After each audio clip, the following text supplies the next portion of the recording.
And good morning, dear viewers. Hope your night was good. And it's the DAKTARI show, a health educative show which is on National TV every Thursday from 10 a.m. to 11 a.m. where we bring you people in the health field who come educate you matters regarding your health. They come, they educate you on how you can live healthy lifestyles. They educate you on how you can prevent some common illnesses in the hospital, in your homesteads.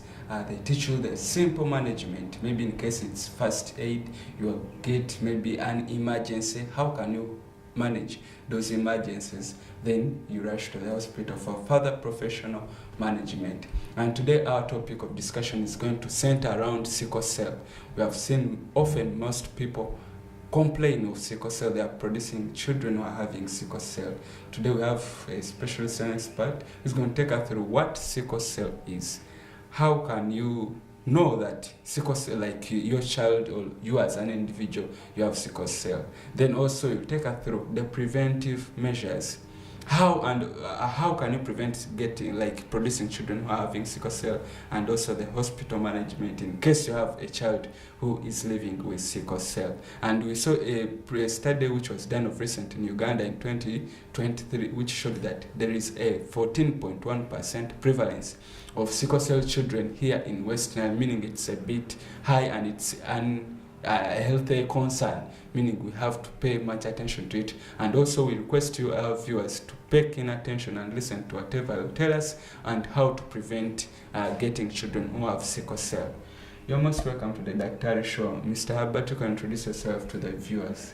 Thank you very much, Mr. Sandy Junior Tom, my host presenter for the Thursday edition of the DAKTARI show on West Nile TV. I've always been on West Nile TV for various health educative programs for the previous months of June and May. I hope listeners and viewers, you've been seeing me. First of all, I want to say Happy New Month to you all. My name is Herbert. I will be taking you through the show for today, where we shall be basically looking at sickle cell disease as one of the key genetic diseases which is affecting our generation. It's running from a generation to generation, and it's on a rise, and it's claiming lives. Thank you very much. I'm happy to be here. I will be going through the show with him. Okay. Thank you, listeners and viewers. Thank you too, Mr. Herbert. Indeed, it's a privilege to always host you here, and we can't take it for granted. You always coming to educate the masses and the viewers of West Nile TV. Exactly. So let's pick on what is sickle cell disease? Thank you very much, my host presenter, once more for the question. What is sickle cell disease?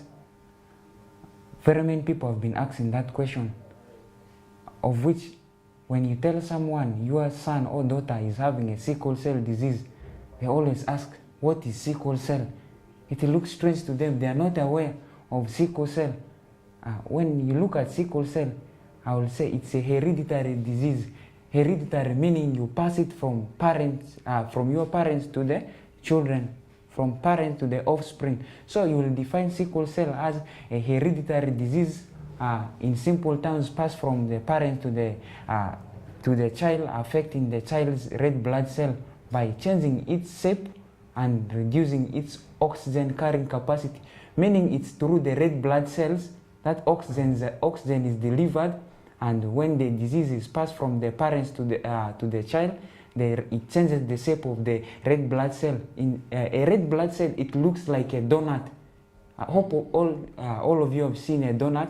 That's why we call it, in our medical terms, it is concave shaped. It has a valley there. That's where it's supposed to carry oxygen. So when you have a sickle cell disease, it will reduce the shape of the hole. We shall come to a demonstration where we shall be drawing it. We shall see how the shape looks like. It reduces the shape of that hole. It's like a donut, reducing that shape where oxygen is supposed to be carried. So once that shape is reduced, it changes the shape. It turns into a sickle used for cutting grass mostly. So in simple terms, you say sickle cell is it's a hereditary disease that alters the shape of red blood cells, reducing their oxygen carrying capacity. Meanwhile, in simple language, you tell them it's a hereditary disease often associated by painful episodes generalized in the body. That's the simple term we give to the parents of the sequelers mostly. All right. Yeah. So maybe a viewer may be asking, hereditary disease, what are you trying to imply? Viewers of West Nile TV, I'm basically using science terms here. He has asked me to give you a simple term of hereditary. When I say hereditary, meaning you carry it from your parents or grandparents, it is passed from one person to another in a family setting. That's what is meant by hereditary. Inheriting something from your parents. Like when you get a land from your parents, it's inheritance. We say hereditary. You pass it to your next son. You are doing it hereditary, meaning not from something out, but you are giving it within yourselves. Yes, so it can flow in the family, maybe from the grandparents to the children to the great-grandchildren. Yeah, that's what we mean by hereditary. Okay. Yeah. Then also maybe, because I had you mainly speaking of red blood cells, briefly take us through some of the components in blood and their uses. Basically, when you look at the why I'm basically on the red blood cells, sickle cell, when you look at its how it affects, it doesn't affect other blood components mostly. How sickle cell affects other blood components, it comes as a result of infections. Yeah. Infections will be the one affecting other red blood cells in a sickle cell disease. We have components like the white blood cell, the platelets, the plasma. So that's why when a sickler comes to the hospital, we go on doing a complete blood count. We want to see, is there infections affecting other components of the blood? It's on the sickle cell itself affects the red blood cell. Once the red blood cell is affected, we also want to see what is making this red blood cell affected. Once it's affected, infections may be affecting other cells. Once the other cells are infected, like the white blood cell, it's the one fighting against infections. Once it is fighting, the patient gets sick. Okay? Yeah, that's why we go and look at. But basically, sickle cell disease is a disease of the red blood cells. Okay. Yeah. Maybe what is the role? What is the role of these red blood cells? Red blood cell, one key function I mentioned here, it carries oxygen. Because it is biconcave shaped, like a donut. Inside it, there's a hole. That hole, we call it, it's a space for carrying hemoglobin. Hemoglobin is the component that carries oxygen. Once that space is reduced, the oxygen carrying capacity there is also reduced. So it forces the cells to sickle a moon shape. Some people call it crescent moon shape, like a moon. It sickles to fit through the vessels. That's what is causing it. Key function of red blood cell carries oxygen. Okay. Yeah, basically. So like implying, because we are seeing that red blood cells are carrying oxygen, meaning if their shape is affected, meaning these people will always have low oxygen. Exactly. Yeah. When red blood cells, their oxygen carrying capacity is reduced, definitely they tend to change shape. Remember that shape I told you, it's like it is biconcave shaped, like a donut. When you try to fold a donut, you see that circle changing. It forms a circle.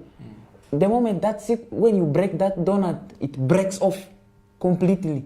That's when now you see the cells breaking down. It causes pain. Once these cells are distracted in 1,000, it causes what they call hemolysis. Person can go into anemia. Yeah, red blood cells. Okay. Yeah. Now, actually, you are going into like the anemia terms because a viewer may not understand it. But however, let's first go into the signs and symptoms. How do these people or these children who are having sickle cell, how do they present? How do they look like? Thank you very much, Sunday Junior Tom, the host presenter. Before we go deep into that, listeners and viewers of West Nile TV, I want to give you some brief terms about sickle cell. When we say forms of sickle cell, there's a sickler, there's a carrier, there's a genetical normal person. Genetical normal person, meaning someone who doesn't have the disease. I cannot tell you that I'm a genetical normal person. As per now, you see me here, I've not done a sickling test. I've not carried the test for it. I may be a carrier, which I don't know. Listeners and viewers of West Nile TV. When we say sickler, is a person who carries the sickle cell trait, the gene, both from the parents and is suffering the disease. When I say a carrier is a person who has the gene but does not suffer signs and symptoms, but has a tendency of when he or she produces a child, will pass that gene to the child can suffer. Meanwhile, a genetic or normal person is a person who doesn't present any signs and symptoms of sickle cell. Basically, when you look at sickle cell, they say sickle cell is mostly diagnosed. For you to know a person has sickle cell is from the 5th to 6th month of life. Before the 6th month of life, you can't know a baby is carrying sickle cell. Reason being, this baby carries what they call fetal hemoglobin. There's a red blood cell the child carries from birth. It has a lot of space for carrying oxygen. It is called the fetal hemoglobin. The baby will be having it up to 6 months of life. From 6th month of life, the level will keep reducing. Now it will make the sickle cell traits to start coming in, the signs and symptoms to start coming in. How do you diagnose, see the clinical signs and symptoms of the sickle cell? Basically, when I always meet sicklers, the first thing they always tell you is they have a recurrent pain all over their body.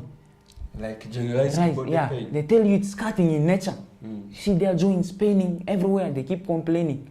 That's the first thing sicklers always tell you. And then there's what we call, for the chest pain. Sometimes they complain of chest pain. And there's what we call priapism. You see, from nowhere, someone is constantly having an erection of unknown cause. I remember 1 year back, I met a boy when I was not aware of it. This boy was having a constant erection. When I was trying to see what this boy had used, I asked him, did you use some drugs before? I was not aware of that term, priapism. When I get this boy wasn't aware he's a sickler.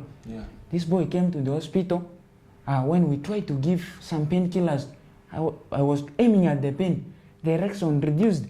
When we started investigating this boy deep, we got this boy to be a sickler. So like they can just have an erection from nowhere. Which is very painful. You remember when the erection is going on, the red blood cells keep fighting to pass through the vessel. But since they don't have the oxygen carrying capacity is reduced, they tend to sickle in the vessels, causing that pain. It's very painful. And one thing you will note about someone being a sickler, I like people commonly tell me, why do sicklers look alike? There's one thing common with sicklers, there's what we call a frontal bossing. You see the shape of their skull almost looks shiny and it's as if it's elongated. Okay, like they have a long foreface and shiny in nature. When we talk about frontal bossing happens because process of red blood cell formation in the long bones, which is called erythropoiesis. It's a process of long bone red blood cell formation. Instead of it happening in the long bones, it starts happening in the skulls. Like it shifts, eh? It shifts. It keeps growing in the skull. And there's what we call failure to thrive. This child constantly will not grow. You just see the child in the same size. Like some sicklers will tell you, I'm 20 years, but they look like 12 years. They don't change. Their body size doesn't change. So when someone starts presenting that, you should start questioning yourself. Someone having recurrent infections, those are the things you should start questioning. Why is this thing happening? Why is this person having recurrent joint pains, recurrent infections? Why is this person get on and off erections called priapism? Those are the key features of sickle cell disease. You should be able to notice. As I told you, most parents always start recognizing their child has sickle cell by years. I told you below the months of 6 months. 5 to 6 months. They don't show because they still carry what they call the fetal hemoglobin. It prevents that agglutination of the red blood cells to sickle. It still prevents, but as time goes, it keeps now disappearing. That's when the signs start. Those are basically the key things you will always notice in a sickle cell trait, which is presenting. How you start noticing this might be a sickler. It doesn't present like any other diseases. As I've told you, you have to be keen monitoring this person's look. It's all about being clinically keen. I hope listeners and viewers, I'm going into medical, but I've been able to simplify it. You should be able to notice it from there. Basically, so those are the key signs. Can they also, because we talked of chest pain, can they also present with difficulty in breathing? Exactly. Why a sickler will present with difficulties in breathing? Because the oxygen carrying capacity is reduced from the red blood cells. So little oxygen will be taken to the lungs. So there are difficulties in breathing comes. It will come with there's normal what they call acute chest syndrome, chest pain associated with difficulties in breathing. As we go by, we shall enter into that. Yeah, basically that's what happens in sickle cell. Okay. Yeah. Now, actually, also maybe because you have taken us through those signs and symptoms of how a sickle cell child or patient may present. Often people in the society, when they see children maybe having those signs you have given us, the signs and symptoms like those generalized body pain, the chest, they are difficult in breathing, like society comes on maybe to say it's form of witchcraft. Maybe how can we clarify that such that maybe communities can embrace and know it's sickle cell other than relating it to other factors? Thank you very much, Sunday Junior Tom, for that question. When I looked at the National Guideline for Management of Sickle Cell Disease, published in 2010 exactly, that's around how many years back? 14 years back. Just went through it briefly. That has been one of the challenges, people associating sickle cell to be of a witchcraft. When I went deep into the guideline was able to give me some three things. Said, one, if we involve religious leaders in it, it will give a positive feedback. If we involve cultural leaders, it will give a positive feedback. If we involve the village health teams in sensitizing, it will give a feedback. So one thing I want to tell to the community, mostly when someone starts presenting with such signs and symptoms, they always associate it with family problems. They start telling you, your ancestors, there was such an issue which happened, such an issue which happened, which needs to be solved. To me, I will advise the community, when you find such things, before you go into your genetic or traditional things, always come to the hospital. You have noticed there's change on this person, come to the hospital. One thing I want to give to the society outside there, most often, I want to thank Mr. Sunday Junior Tom, my host presenter, for bringing this topic today. I've been seeing sickle suffering. If only the community is sensitized about sickle cell early, I think we shall be. I think the community is trying to pull. As per now, their eyes are opening. We have been able to tell before you go into for a premarital testing. In our current world, in this era, we are all scared of HIV, right? When one is about to marry, they only consider HIV testing as one of the premarital tests to be considered. Today, I want to tell the society, it's good. Before you marry, you should consider one test. It's a test. There are various types which are carried for sickle cell. We have what we call blood for sickling test. Blood for sickling test, it's right, but it's not a gold standard. We don't consider it. Even if you tell me I did a blood for sickling test, I was going to be a carrier of sickle cell, I will tell you no, I'm not believing with it. There's what they call solubility test. Solubility test, of which me I will not agree with it. There's one test for sickle cell. It is called HB electrophoresis. Yeah, it's carried in. It's a bit an expensive test, but it's good for you to work and carry the test and save the future generation than killing the future generation. Management of sickle cell is one of the expensive things I always witness to the parents of these sicklers. So I will advise the community outside there, when you are considering a marriage partner, it's good. Work hard. Because most people, like when they get a marriage partner, what comes into their mind, they just do HIV test. HIV test. Consider HB electrophoresis as one of your premarital tests. Because actually it's very expensive to take care of these sickle cell children. So it's better to prevent than to control the process. What they do in HB electrophoresis, your blood sample is taken to the machine. There's what they call the electrolytes, electrocathodes, something of that kind, and this blood is spread around there. How this hemoglobin, the one which carries oxygen, is distributed in those machines will be used to determine whether one is a sickler or is not a sickler, is a carrier or is not a carrier. Exactly, that's what they do but it's basically done by the people who do medical laboratory. I'm not a technician in that. That's the brief explanation I can give to you. Okay. To the community outside there, nothing apart from doing a HB electrophoresis for sickle cell. We shall not prevent sickle cell. I can't tell Junior Tom, let me say, this is my marriage partner. Can't tell she's a carrier or not. Yeah, I can't. Yeah. So you have to do that. You have to do that blood test. That's the only way we shall prevent sickle cell. There's nothing we can do apart from it. Yeah. Okay, thank you very much, Mr. Herbert. So you have taken us through the presentation, you have cleared the myths which the community had. Exactly. And you have made it, in case someone has those signs and symptoms, they have just first rush to the hospital for management before they bring in those spiritual aspects. Yeah. So now maybe to ask, which first aid can someone in the community give to a sickle cell patient or child in case maybe they're having generalized pain, they're having the difficulty in breathing, before rushing these children to the hospital for specialized management? Thank you very much, Sunday Junior Tom. In management of sickle cell disease, we usually say health management, and then we usually say pharmacological management, which we do now in the hospital. I've ever met sicklers, I've ever managed them. Always, what I advise sicklers, the parents is, one, a sickler should not do strenuous exercise. Don't put that sickler, that child who is a sickler, to be in the garden. Don't put that child who is a sickler to carry heavy loads. Don't give that child heavy exercise. Why I'm telling you that a sickler, I told you, has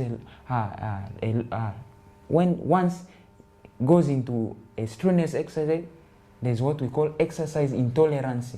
When there's exercise intolerance, the sickler needs more oxygen. When the sickler needs more oxygen, the oxygen carrying capacity, I told you that red blood cell, the shape that has a hole for carrying oxygen is reduced. Once it is reduced, it will drive this sickler back into what they call crisis. The body starts paining. So the community, when the sickler starts experiencing this, there's nothing you can do much. I'm only going to give you key things. Mostly you see these sicklers, they complain of joint pain a lot. What you do is you elevate their joints up using a pillow. You elevate those joints up. You put them in a comfortable place. Sometimes when we do a warm compress, you put on their joints. You can dip a cloth in lukewarm water. You put around their body. That it's very painful. Like you're sponging. You're sponging them. Basically, that's what you do. Give them enough oral fluids. Because once they go into dehydration, fluids in their body release, the blood becomes concentrated also. Like thick. Too thick. It also makes the red blood cells to sickle into a moon shape, or a sickle which is used for cutting grass. Give them, you have to give them a lot of nutrient-containing foods. So maybe to ask, that's why the reason you always recommend this sickle cell, because also I saw in the hospitals they are recommending this sickle cell patient to take a lot of fluids. Is it all about like... rehydration. We want to reduce that blood concentration. The blood should be there, not vicious. Yes, vicious. When it's vicious, it becomes too thick and it sickles easily. That's why we do. We give them nutrient-containing foods to build in their body. Encourage these sicklers, they should sleep under mosquito nets. Malaria is one of the key things which gives problem for them. Basically, encourage them. Mostly when we discharge these sicklers home, we give them blood bringing, let me use simple terms. We are not all medics, listeners and viewers of West Nile TV there. We are from different cadres and professions. We give them blood bringing drugs. There's what we call folic acid. They take every day one tablet. It brings more red blood cells. It helps to manufacture red blood cells, which will carry the oxygen.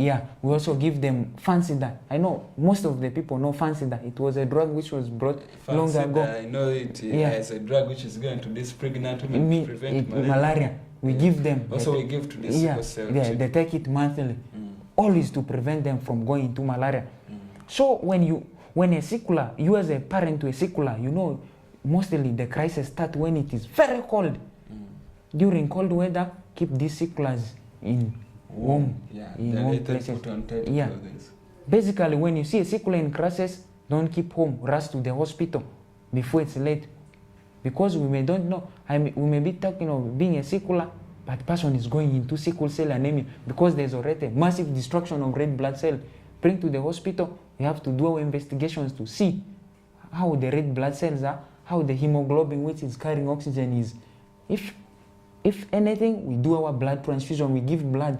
If it is malaria, we treat. If it is that chest pain, difficulties in breathing, we give oxygen. Okay. So basically, first aid management is just what I told you. You can lift fluids. Yeah. You lift the limbs up for in a pillow to prevent that pain, which is too much. Okay. Yeah. Also, maybe to ask, does sickle cell disease affect the immune system of these children? Yeah. Sickle cell disease affects the immune system. Once there's sickle cell disease, you become prone to infections also. Yeah, you become very prone. Once infections go there, they get their way in easily.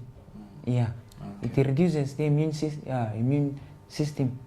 That's why we keep giving them monthly prophylaxis of antibiotics and antimalarials, because the immune system is not like ours. Okay. Yeah.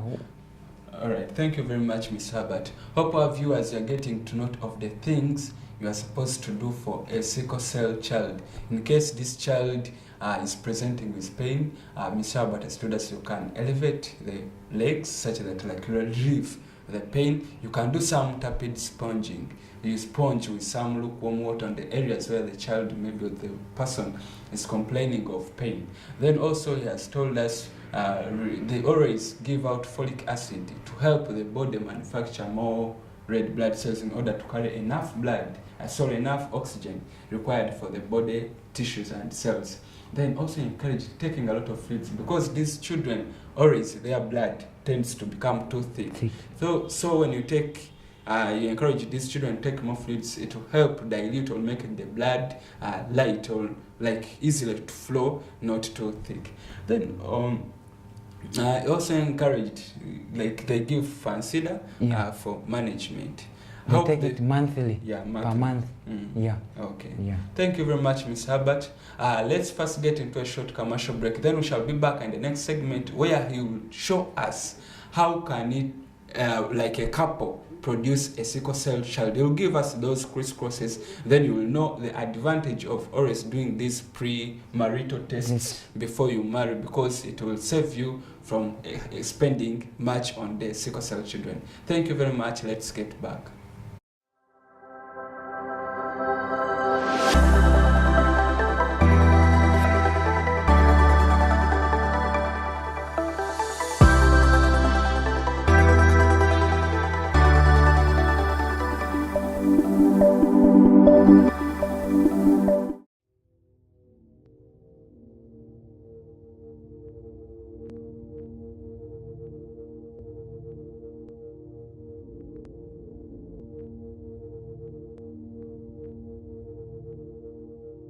West Nile TV, lighting up the region. The search for Miss Uganda 2024 is on. Get ready to be wowed by the girls' intelligence, charisma, and big dreams. Who will be the next Miss Uganda? Find out starting 10th May every Friday to Sunday at 8 p.m. on Makulachika, exclusively on Star Times. The show is sponsored by LMZ, Comfort, Nanjing Hotel, Kira Motors, Sheraton, Uganda Airlines, and lead sponsors, Grace Textiles and U-Home. Miss Uganda 2024, true Ugandan beauty.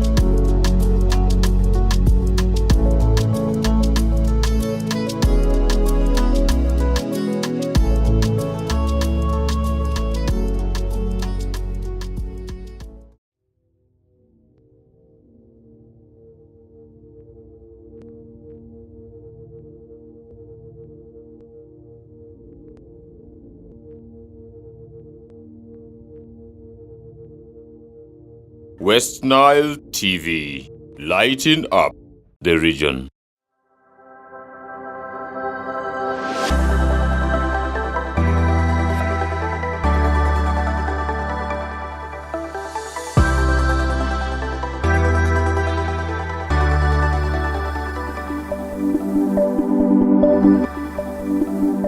We'll be back, dear viewers, from that short commercial break, and it's still the DAKTARI show, the educative show which airs on West Nile TV every Thursday from 10 a.m. to 11 a.m. And in the first segment, we had Mr. Herbert, who took us through sickle cell, how it presents, like what it is, how can you manage a child or patient who has gotten sickle cell crisis at home as form of first aid in order to relieve the signs and symptoms before you rush this person to the hospital. Now here in the next segment, in the second segment, is going to take us through the advantages of premarital tests for sickle cell before you decide to marry a lifetime partner. Because if you just marry a lifetime partner without these premarital tests done, you may end up producing a child who has sickle cell, and this one may cost you because it's a bit costly and expensive to manage babies or children who have sickle cell. So it's going to take us through the advantages of this premarital tests, and also how it is done. How can a couple come up to produce a sickle cell child? We'll be back from that short commercial break, Mr. Herbert. Thank you very much. Okay, you can first tell us what a premarital test is and the advantages of this premarital test. Thank you very much, my host presenter, Sante Junior Tom. When you look at premarital tests are basically tests which you will do before getting a lifetime marriage partner to rule out if you have other diseases which may affect your marriage or your children before going into the marriage. That's why we call it before you do a marriage or you go into a marriage. So basically those are tests which can be on medical grounds you do to save your future and the future of your children for other comorbidities or diseases which are passed from parents to children or which you stand a chance of transmitting to your children. Basically, those are what we call premarital tests. Okay. Yeah. Thank you very much, Mr. Herbert. So you can show us, in case there is a man and a woman who have decided to come up to, maybe they have decided to marry themselves, how can they end up having a sickle cell child? And also in case we have a sickle cell carrier and they marry maybe a non-carrier or someone who is not sickle cell, can they produce children who don't have sickle cell? So you can pick on from there, Mr. Herbert. Thank you very much, listeners and viewers of West Nile TV. It's a very good topic. We are for the second session of the show. Today we are looking at sickle cell. When I was beginning my show, I kept on mentioning things like biconcave shape of the red blood cells, which will affect. So let's look at the red blood cell. This is how a red blood cell looks like. When I say it's donut shaped, this is how it looks like. When I say reducing its oxygen carrying capacity, it has a hole inside there. In the red blood cell, there's a hole. This hole is where oxygen is carried. Oxygen stays around this hole. So that oxygen is carried in form of what they call a hemoglobin. This is how we write a hemoglobin. Oxygen is carried there in form of a hemoglobin. So what happens in sickle cell disease, this space is reduced. Oxygen carried here is little.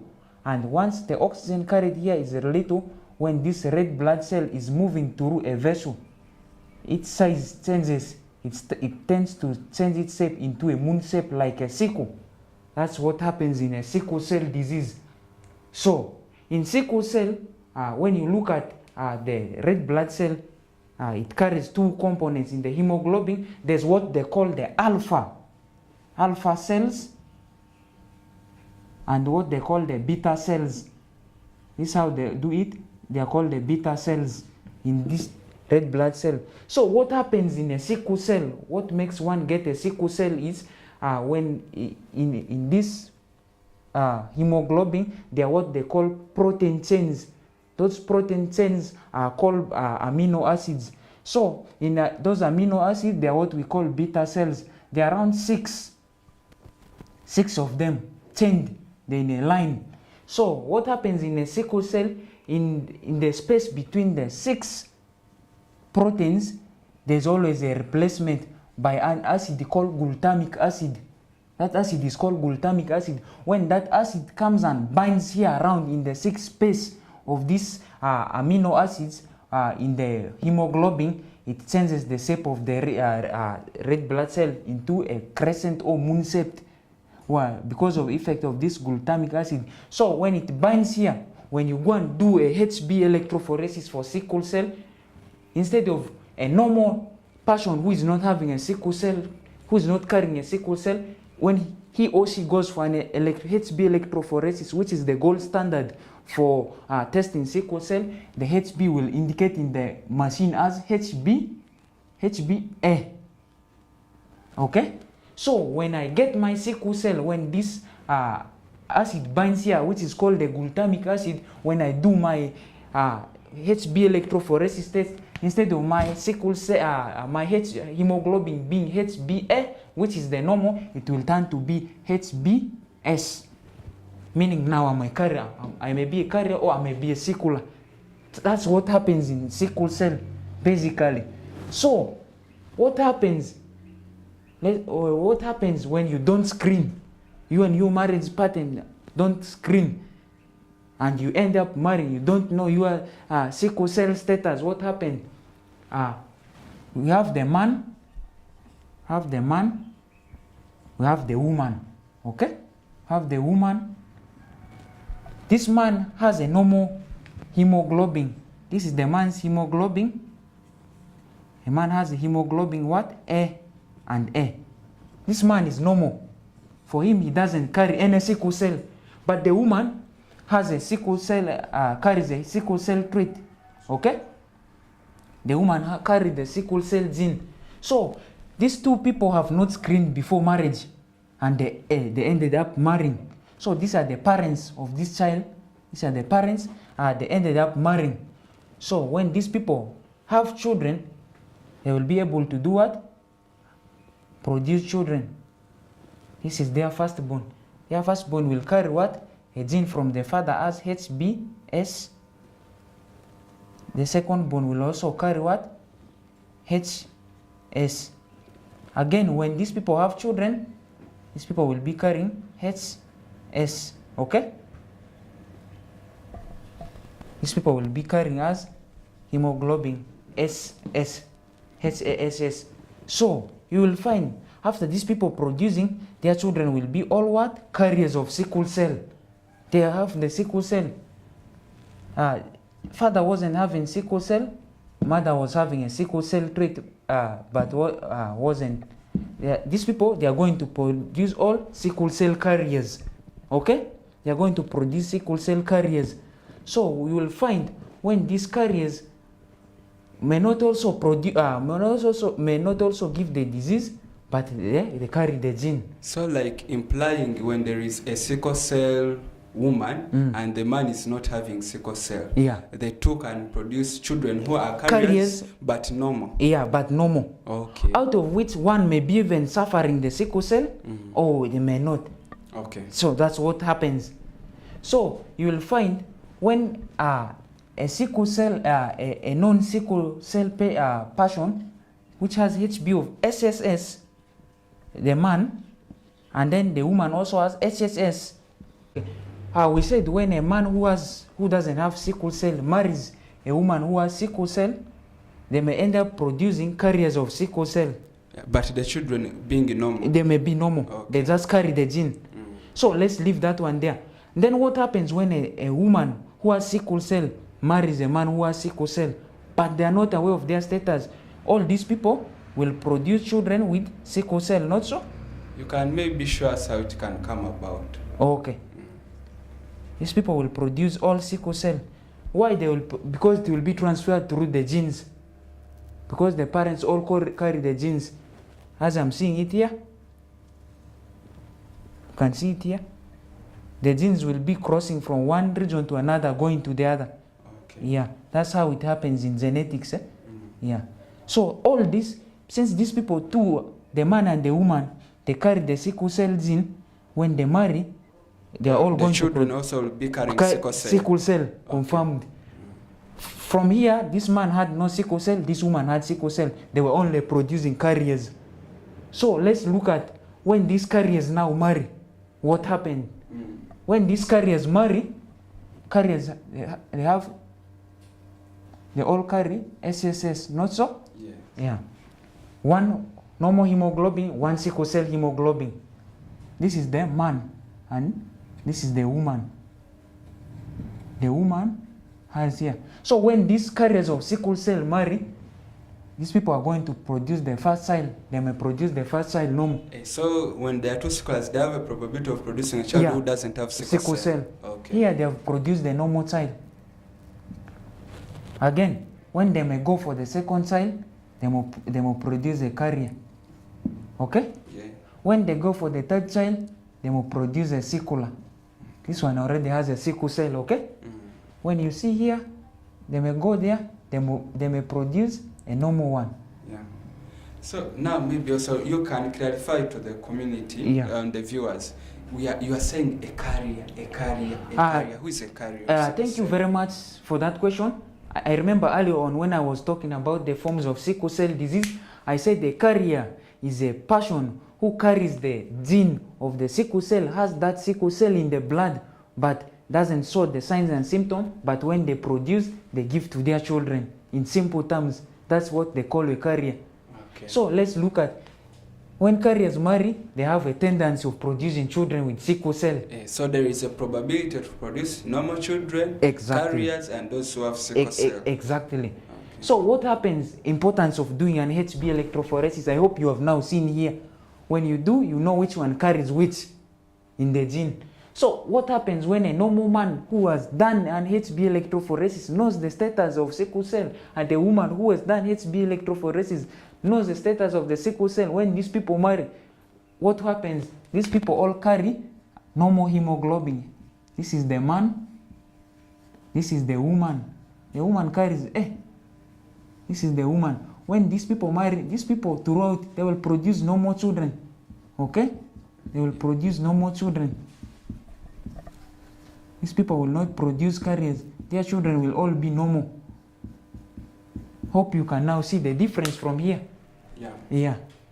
When sicklers marry, sicklers they produce. When a normal man marries a woman who carries sickle cell, they stand a chance of producing carriers. When these carriers go and marry, they stand a chance of producing this. And then when these normal people marry, they all produce normal children. So the key thing in sickle cell management, what we have to do is only doing an HB electrophoresis, the gold standard test for determining if truly you have a sickle cell, if truly you don't have. There is no any other test. As earlier on, I told you, you can do what they call blood for sickling test. You can do your blood films. You can do your solubility test. Solubility test and sickling test are only done in low resource income areas. Otherwise, they are not gold standard. Blood films, you just want to look at the nature of the blood cells. How are they? Otherwise, they are not gold standard. The key gold standard is an HB electrophoresis for sickle cell. Thank you very much.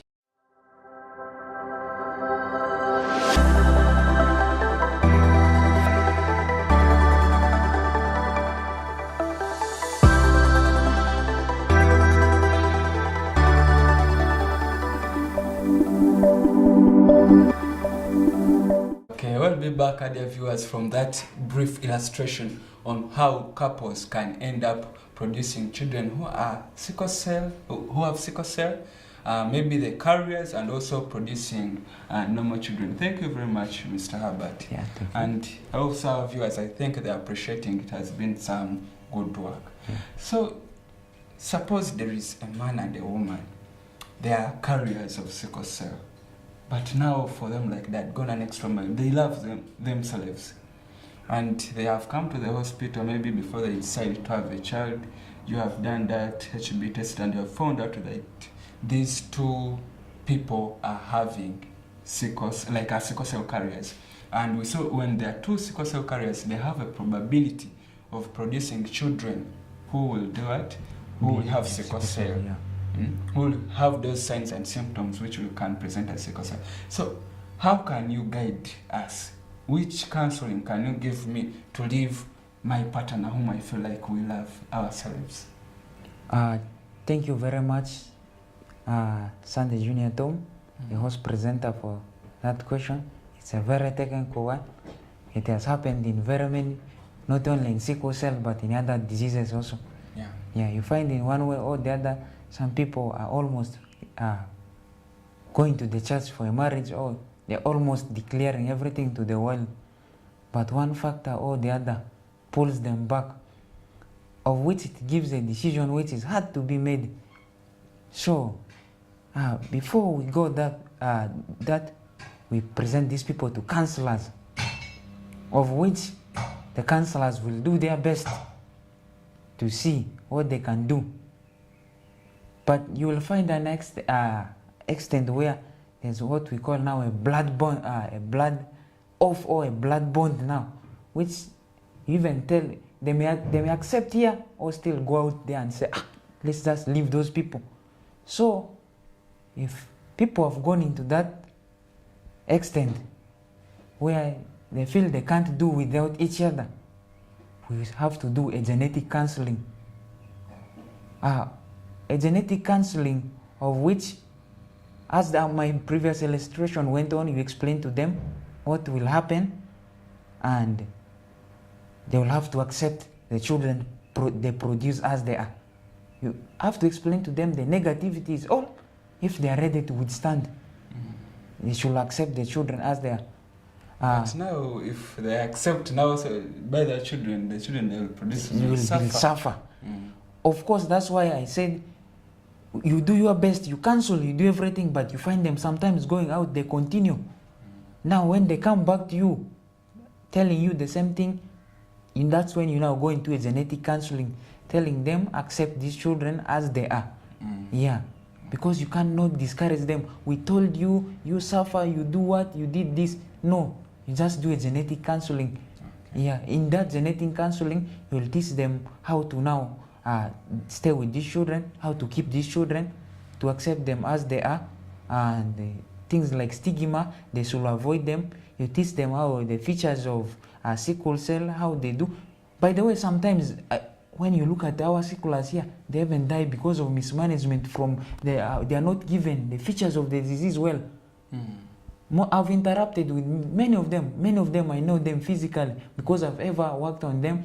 Sometimes when they come to the hospital, when they're in pain, I ask them, do you sleep under net? No. Yeah. Do you take your morphine? I don't have morphine, it got over. I remember one coming to the hospital, very stranded, alone. It was getting late. I asked her, why are there no attendants? She told me the mom was like, she's coming. The mom didn't bother to come. It was getting late. She didn't have a bed seat. She was just there in the hospital, stranded. Sure, you will find maybe the parent has got tired of this child. So that's why I say we just do genetic counseling. You accept this child as he or she is. You even find them, if we manage them all, these people, we prolong their life. They stay. Yeah, basically that's what we shall do for them now. Actually, now you have talked of the lifespan. Yeah. Do these people have a specific lifespan? Like they let me say, how can I say, like this is the age most people like grow and end up to? Thank you very much, Sandy Junior Tom, for that highlight about the lifespan. When I read about the prevalence of sickle cell in sub-Saharan Africa, they said over 300 million people are produced with sickle cell annually. When you look at Uganda, as per the census of 2014, there were around 34 million people, of which 13% had sickle cell trait, 0.733% were sickle cell carriers, of which 25,000 to 30,000 babies were produced annually with sickle cell disease. 80% died before their 5th birthday, before they reach 5 years.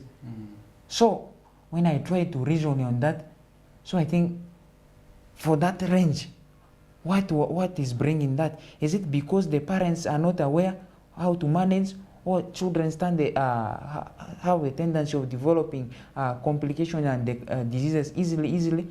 But of late, when I try to carry my research of assessing sequelars, I've seen around my own research. I've not gone into other research. The sequelars I've seen who have been passing on around the age of 33, 34, 35. The youngest I saw was 24.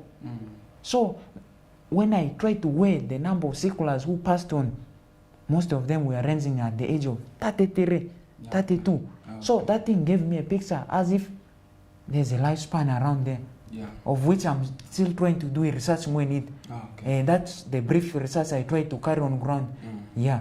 So now also to ask, how do you always manage these sickle cell patients when they come to the hospital? I heard you talk of morphine. Yeah. Yes. Thank you very much. When my sicklers, when they usually come to the hospital, one thing I always aim at is removing them out of that crisis which gives them pain. You see them crying. Yeah. And I like my sicklers patients. I use simple painkillers. But 1 week back, there's some good friend of mine. He's a sickler. He used to come to the hospital. The moment he comes, he gets those crises. I used to give him a simple painkiller. Trust me, in less than 5 minutes, he's okay, eating, talking to me. But 1 week back, he came to the hospital. I could give my painkiller and it will not respond. I asked him, I've been giving this thing previously, what is happening? This boy went to a facility somewhere, of which I'm not sure, I don't know the name. They gave him a stronger painkiller than what he used to get, which increased his pain threshold. Now when I started now giving my painkiller as usual, it could not reach that level, which has raised the pain threshold level. So this boy suffered the whole night up to the following day in pain. So I felt bad. So one message I want to give out there to people who have facilities: when you receive such cases, please first inquire these sicklers. When you used to get crisis, which painkillers they used to give for you? You find them telling you diclofenac injection, tramadol injection. I respond very well to it. Please, you have to give those things to them. When these sicklers mostly arrive in the hospital, basically there are two things I always do. I first give them a painkiller to remove them out of pain. I position them, as I told you, their limbs. They usually tell me they have joint pains. I put them on a pillow or a cloth up. So those are the key things I do. I take their blood pressure to see how it is. As I talked of, there's what we call rehydration. They may be dehydrated, the blood is becoming thick. I give them fluids. After giving them fluids, I remove their blood samples and I take to the lab.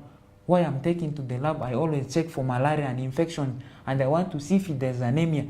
The moment I see their hemoglobin, which carries oxygen, is very low, I go on, I give blood for them to transfuse them. You'll find my sicklers, they respond very well.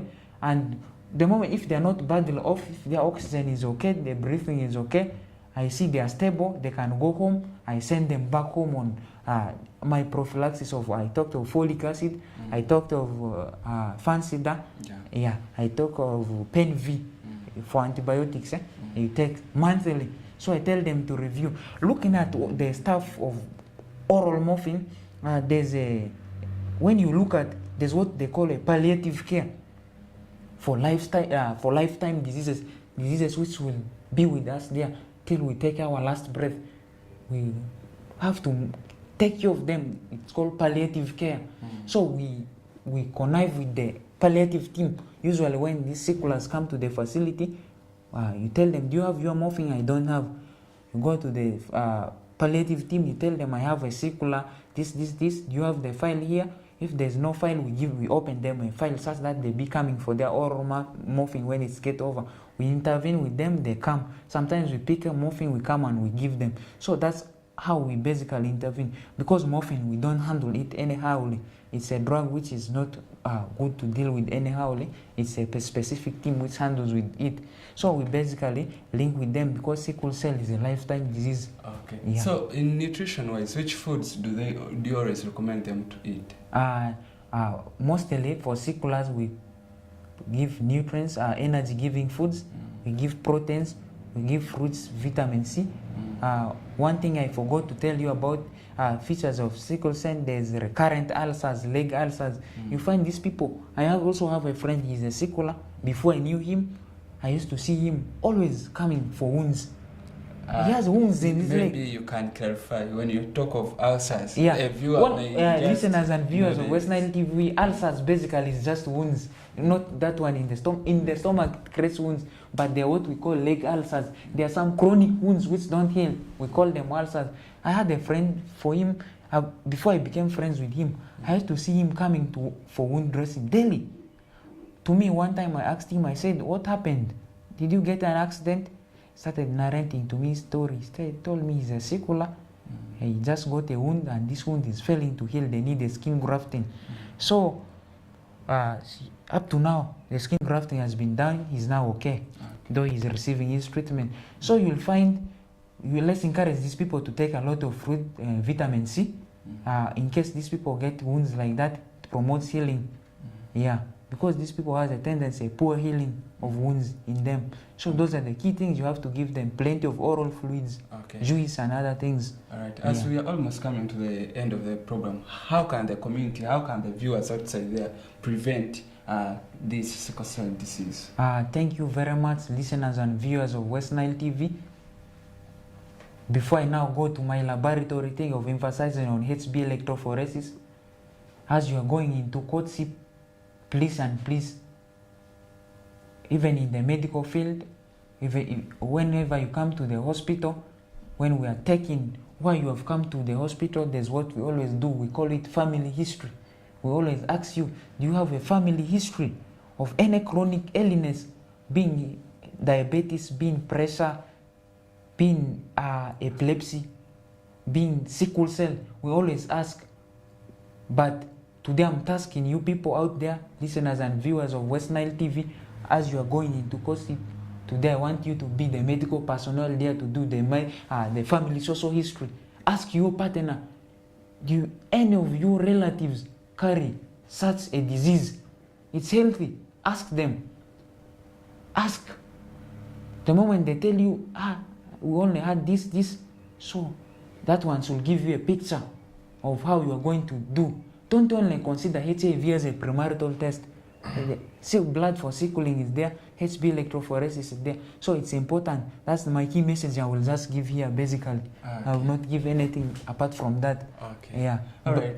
But when you take that history, when you get into that, so be able to work hard. I know the HB electrophoresis is a bit inexpensive tech. Please, it's better we combine the energy, we save the future, than keeping on losing them and making them suffer, of which something we could correct it. The earlier the better. Thank you very much. All right, thank you too very much, Ms. Herbert. Maybe some 2 words or 3 as your conclusion remarks. Thank you very much, listeners and viewers of West Nile TV. I'm very happy for West Nile TV, for always bringing this show, for always hosting me here. It has been one of my best shows, one of my best moves ever since I started my career in the medical field. I've been able to sensitize. I used to only sensitize patients face-to-face, one-on-one, of which they may deliver the information to few, but here I'm able to give it all to the community, the entire West Nile, the entire globe. My words, words of wisdom, or 1 to 2 words I would like to give you people. Once you are not feeling well, please let's not wait for symptoms to worsen. To my men outside there, we the men, we have a poor health-seeking behavior, of which when we get sick, we always first want to be down before we come to the hospital. And when you come to the hospital, things have worsened. When I did my research of seeing the rate of discharge between female and male, it's very terrible. Females, you find them, they're always discharged from the hospital very fast. Men only have 2 things. Either they go down, either they recover with complications. So men outside there, let's improve on our health-seeking behavior. Women outside there, consider also the same. Thank you Okay. very much. Thank you too very much, Ms. Herbert, and also thank you very much our viewers who are with us from the start of the program up to the end. I've been your host, Sunday Junior Tom. Till we meet again next week on Thursday from 10 a.m. to 11 a.m. Thank you. Nice day.